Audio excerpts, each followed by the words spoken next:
السلام علیکم۔ آج ہم الدروس الصرفیہ کے پہلے سبق پر بات کریں گے۔ یہ ایک بہت ہی اہم کتاب ہے اور اس کا پہلا سبق ہمیں عربی زبان کی بالکل بنیاد تک لے جاتا ہے، یعنی وہ بنیادی اکائیاں جن سے یہ پوری زبان بنتی ہے۔ تو یہ ہے وہ کتاب جس نے سچ پوچھیں تو لا تعداد طالب علموں کی عربی گرامر سیکھنے میں مدد کی ہے۔ چلیں اس سفر کا آغاز کرتے ہیں اور دیکھتے ہیں کہ پہلا سبق کیا کہتا ہے۔ دیکھیں، کوئی بھی بڑا جملہ بنانے سے پہلے یا یوں کہہ لیں کہ کوئی بھی عمارت کھڑی کرنے سے پہلے ہمیں اس کی اینٹوں کو سمجھنا پڑتا ہے نا؟ زبان کا بھی بالکل یہی حساب ہے۔ تو آج ہم کیا کیا دیکھنے والے ہیں؟ سب سے پہلے ہم لفظ کو سمجھیں گے، پھر کلمہ کیا ہوتا ہے اس پر بات کریں گے، اس کے بعد اس کی 3 قسمیں ہیں: اسم، فعل اور حرف، اور آخر میں ہم دیکھیں گے کہ یہ سب مل کر کیسے ایک معنی خیز جملہ بناتے ہیں۔ چلیں جی، شروع کرتے ہیں بالکل بنیاد سے۔ عربی گرامر کی جو سب سے چھوٹی مگر سب سے اہم اکائی ہے وہ ہے کلمہ، یعنی کوئی بھی ایسا لفظ جس کا کوئی مطلب ہو۔ تو کلمہ کیا ہے؟ بہت سادہ، کوئی بھی ایک لفظ جس کا اپنا کوئی مطلب ہو، اسے ہم بامعنی لفظ بھی کہہ سکتے ہیں، جیسے گھر، کتاب، جانا، میں، پر، یہ سب کلمہ ہیں۔ اچھا، اب یہاں سے بات اصل میں دلچسپ ہوتی ہے۔ عربی زبان میں جتنے بھی الفاظ ہیں نا، وہ سب صرف اور صرف ان 3 قسموں میں سے ہی کسی ایک میں آتے ہیں۔ صرف 3: اسم، فعل اور حرف۔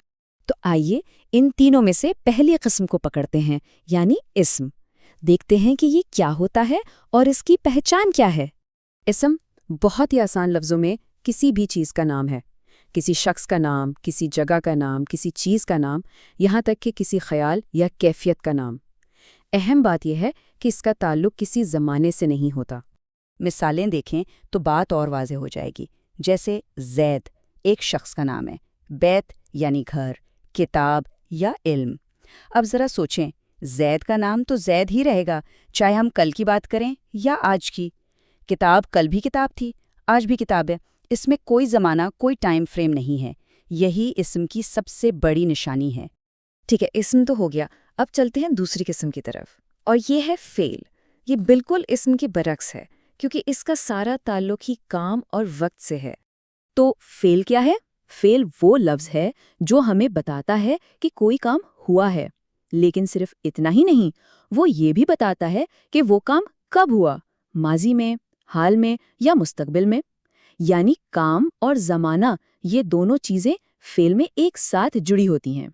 مثال کے طور پر کتبہ، اس کا مطلب ہے اس نے لکھا، تو اس میں لکھنا ایک کام ہے اور لکھا سے پتہ چل رہا ہے کہ یہ ماضی میں ہوا تھا۔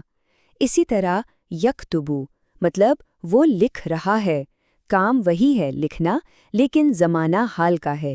ضربہ یعنی اس نے مارا، اور یضربو وہ مار رہا ہے۔ تو دیکھا، ہر فعل میں کام اور وقت دونوں موجود ہیں۔ اور بس یہی ان دونوں میں سب سے بڑا، سب سے بنیادی فرق ہے۔ اسم زمانے سے بالکل آزاد، کتاب بس کتاب ہے، لیکن فعل وہ ہمیشہ کسی نہ کسی زمانے کا پابند ہوتا ہے۔ اس نے لکھا، ماضی میں ہی ہوا ہے۔ یہ فرق یاد رکھنا بہت ضروری ہے۔ چلیں جی، اسم ہو گیا، فعل ہو گیا، اب آگے تیسری اور آخری قسم، حرف، اور یہ بہت دلچسپ ہے۔ اسے آپ ایک طرح کی گوند سمجھ سکتے ہیں جو دوسرے لفظوں کو آپس میں جوڑتی ہے۔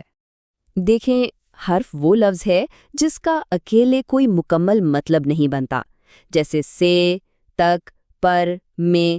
اگر میں صرف کہوں پر، تو اس کا کیا مطلب؟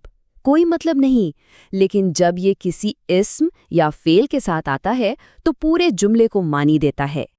جیسے من یعنی سے، الا یعنی تک، علی یعنی پر، فی یعنی میں۔ یہ سارے الفاظ اکیلے کچھ نہیں ہیں، لیکن جیسے ہی جملے میں آتے ہیں اپنا جادو دکھاتے ہیں اور لفظوں کے درمیان تعلق پیدا کرتے ہیں۔ بہت خوب، تو ہم نے تینوں بنیادی اینٹیں دیکھ لیں، اسم، فعل اور حرف۔ اب دیکھتے ہیں کہ ان اینٹوں سے ایک پوری دیوار یعنی ایک مکمل جملہ کیسے بنتا ہے۔ یہاں ایک بہت ہی سادہ اور عام مثال ہے، ذہب زید الی المسجد۔ اس کا مطلب ہے زید مسجد گیا، ایک مکمل بامعنی بات۔ اب ایک چھوٹا سا امتحان۔ جو کچھ ہم نے ابھی تک سیکھا ہے، کیا اس کی روشنی میں ہم اس جملے کے ٹکڑے کر کے پہچان سکتے ہیں کہ کون سا لفظ اسم ہے، کون سا فعل اور کون سا حرف؟ سوچیں ذرا۔ چلیں اب اس کا تجزیہ کرتے ہیں۔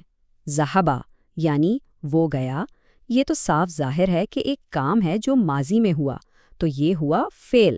زیدن ایک شخص کا نام ہے، تو یہ ہوا اسم۔ الا یعنی تک یا کی طرف، یہ اکیلے بے معنی ہے، تو یہ ہوا حرف۔ اور المسجدی یعنی مسجد، یہ ایک جگہ کا نام ہے، تو یہ بھی اسم ہوا۔ دیکھا کیسے یہ تینوں اقسام مل کر ایک مکمل تصویر بنا رہی ہیں؟ اور سچ جانے تو بس یہی وہ کنجی ہے، یہی وہ چابی ہے جو عربی گرامر کے پورے خزانے کا دروازہ کھولتی ہے۔ اگر یہ 3 قسمیں سمجھ آ گئیں تو سمجھیں کہ سب سے اہم اور پہلا قدم اٹھا لیا گیا ہے۔ تو اب جب ہم نے لفظ کی ان تینوں قسموں کو سمجھ لیا ہے تو سوال یہ پیدا ہوتا ہے کہ اب ہم کون سے نئے جملے بنا سکتے ہیں؟